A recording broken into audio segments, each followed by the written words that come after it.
Okay, so lab-grown meat, Mm-hmm. cricket flour, ancient grains Mm-hmm. making a comeback. Yeah. It's like everywhere I look, there's a new food trend, Right. and your research notes on the future of food.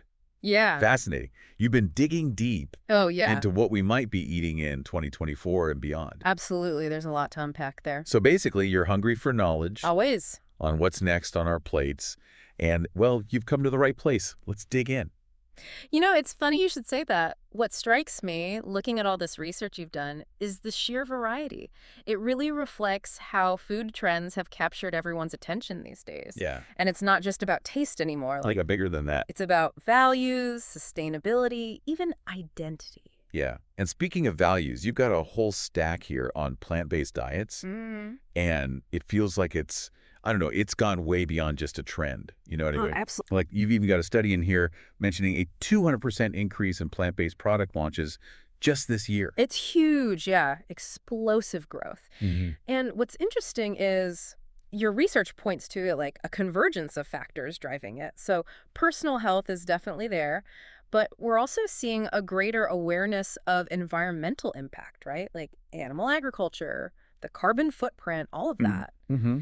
And then there's the ethical aspect too. Yeah. Animal welfare is increasingly on people's minds. Yeah, it's like people are making that connection between their plate and the planet. Exactly. I love it. I love it. It's all connected. Okay, but you know me. Got to get to the nitty-gritty of nutrition. Right, of course. And what really caught my eye was your section on superfoods. Okay. Yeah. You even got an article about cricket flour as a sustainable protein source. Right. Which, honestly, I'm a little bit terrified to try, but also intrigued. Yeah. Like, tell me more. Well, and that's actually a perfect example because you touch on something crucial in your notes. Mm.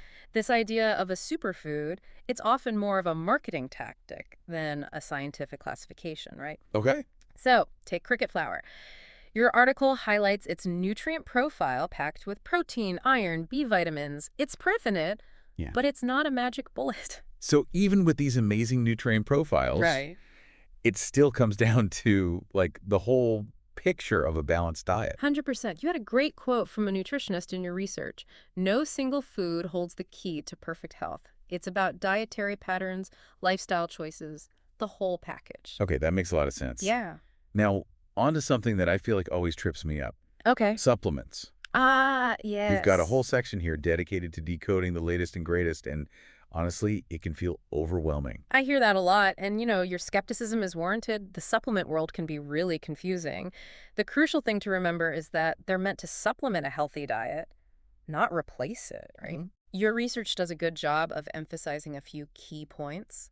Consult with healthcare professionals. Of course. Be mindful of potential interactions, understand dosages. It's not just popping whatever you want whenever you want. Exactly. It's about being informed and using supplements strategically, not as a quick fix. So it sounds like, while supplements definitely have their place, Yeah. we can't forget that a balanced diet rooted in, cultural traditions, mindful eating practices, Right. no pill can really replace that. Yeah. And speaking of cultural traditions, your notes on food and culture, whoa, Yeah. eye-opening. It's a fascinating connection, right? We're seeing a real fusion of cuisines happening as global flavors become more accessible. You even highlighted the rise of Asian and Latin American cuisines in your research. Yeah. People are branching out, becoming more adventurous. I love it. It's like food has become this language, right? Absolutely. Like we connect with each other, we share stories, experiences, all through these flavors, these ingredients. I love that. And, it's not just about global cuisine either, right? It's also about mindful eating practices, like you were just talking about. That really stood out in your research as well. Things like intuitive eating, turning into your body's cues for hunger and fullness. It's about really listening to what our bodies are telling us. Exactly. So, wow, we've covered a lot. And I gotta say, I'm feeling a little hungry, and I have a lot to think about. Well, good. That was the goal.